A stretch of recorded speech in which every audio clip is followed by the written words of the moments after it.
Cooking channel को आपण मानक बहुत बहुत स्वागत। तो आज आम घरे बनैबा बिना बाहर मसला दे टेस्टी अंडा तरकारी।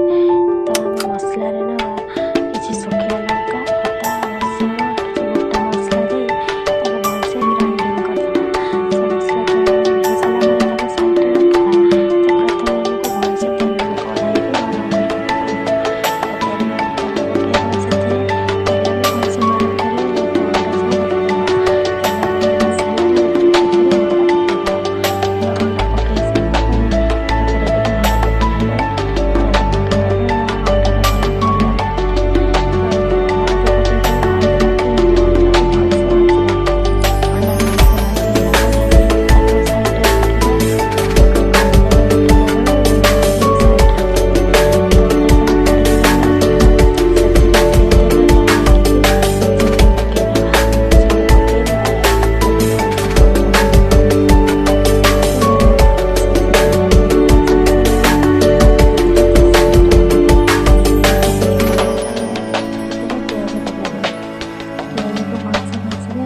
लाल है पर्यंत पियाज लाल हो सारापर से आम जो ग्राइंडिंग कर रखी मसला से मसला को से पियाज पकईदे।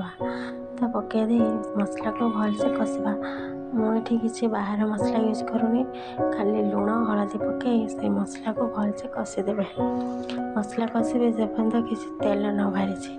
मसला को कषि कषि तेल बाहर से मसला आम आगु टमाटो को पेस्ट कर रखी से टमाटो पेस्ट को से मसला पकईदे।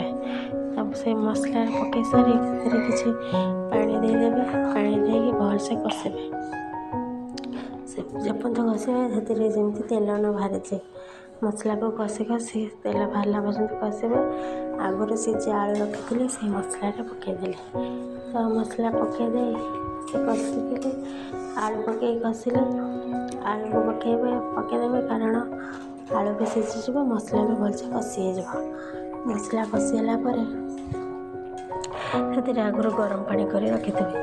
गरम पानी दे से फुटेदेवे। तरकारी की फुटेदेवे।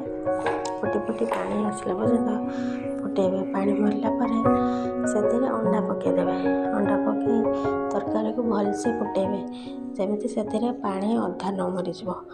तो पानी मरी सारापर तरकारी आमर होगला।